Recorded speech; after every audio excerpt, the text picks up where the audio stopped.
In our history textbooks, school textbooks, they said Alexander the Great. They only got the first name, the middle name, they missed out the last name. His name was Alexander the Great Idiot. But because it was too long, somebody left out the last name.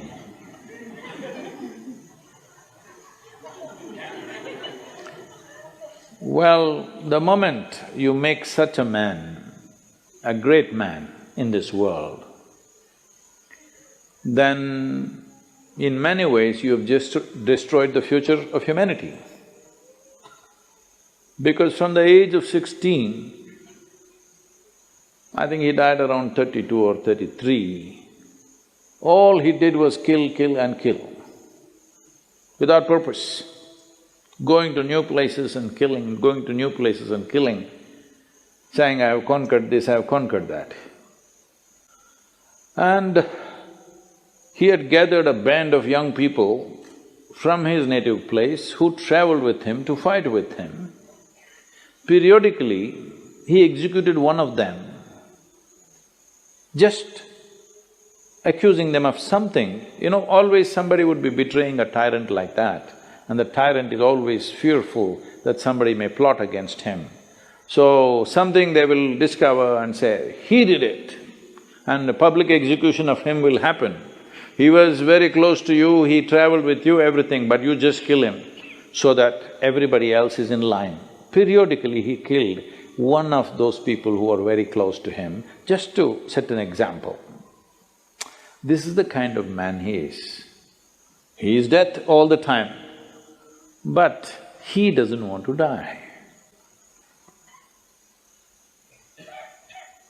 He wants everybody to die, but he doesn't want to die. So one reason he was pushing towards India was because between ancient India and Greece there has been lots of transaction in terms of mathematics, geometry, yoga. There is a linga in Delphi which is considered as the navel of the earth because it was consecrated as Manipura Chakra. The Manipuraka is so powerfully established there, now it's been removed from its original place and it is sitting in the museum, but still bit cracked, but it's still little, badly skewed, I would say, but still so powerful after, I don't know, maybe 5,000, 5,200 years or so. So this transaction was continuous for many years historically. So obviously they heard of yogis and mystics of India. So he had heard there are yogis who are immortal. So one reason he was pushing towards India was he wanted to find a yogi and learn how to become immortal. So then when he came close, when he crossed, I think Hindu Kush mountains, he crossed, right? He crossed the mountains. He came on this side, and then first thing is he sent out scouts to find what is happening out there and in case there is a yogi or a mystic, bring him.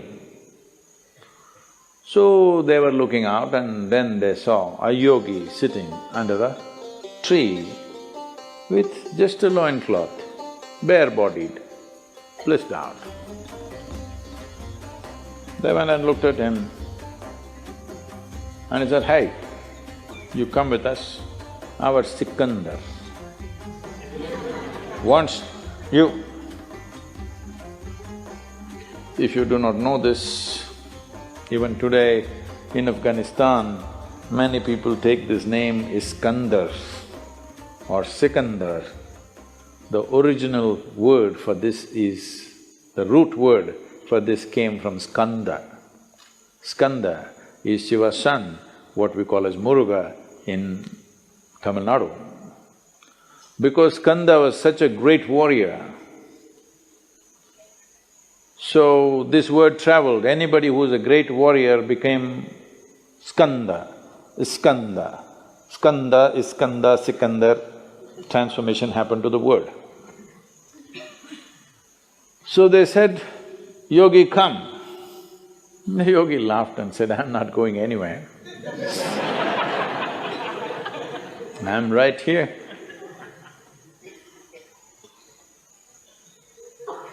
Then they pulled out their swords. These are violent men. They don't think twice about taking off heads. It's not even something that, of any consequence to them. They can take away hundreds of heads in a day without any qualms about it. So, very violent men, they pulled out their swords and said, "Either you come or we'll take off your head." The yogi said, "See, I'm sitting here like this because everything that I have to do has been done. You want to take my head, you take it, but you will not get my wisdom or my intelligence. If you take my head, you can take it, you want."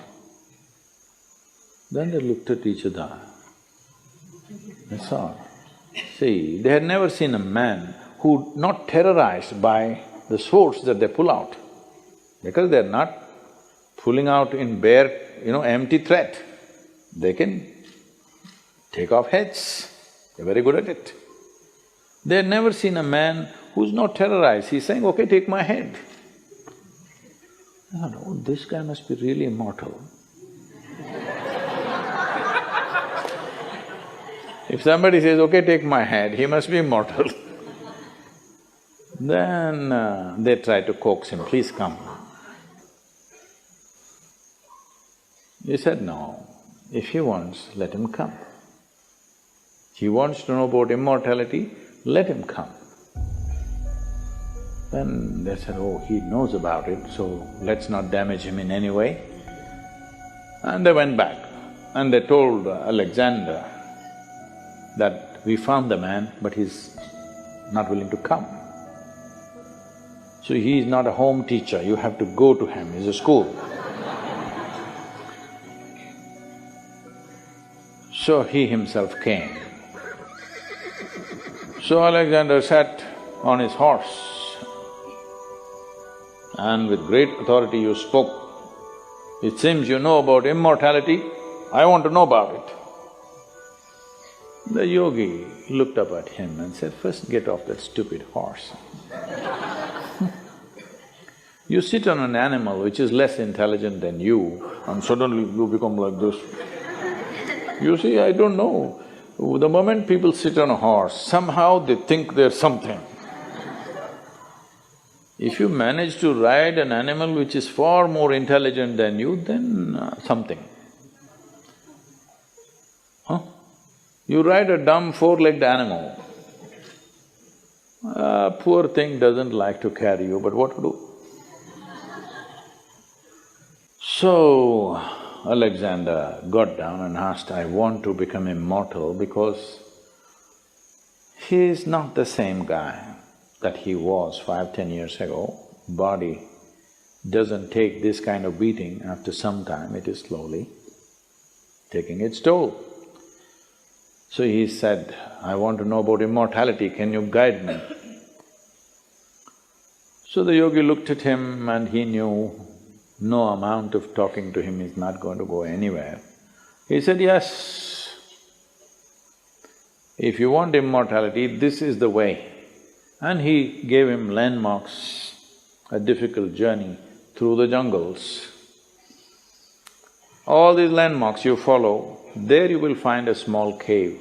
Within that cave, there is a crystal clear pool of water. You drink a handful of water, you will become immortal. So he started out with his soldiers. Then as he followed, after 3 days, all these landmarks were coming true as it has been described. Then he looked at these 5–6 soldiers who were with him. If these guys also drink, if they become immortal, then how to deal with them?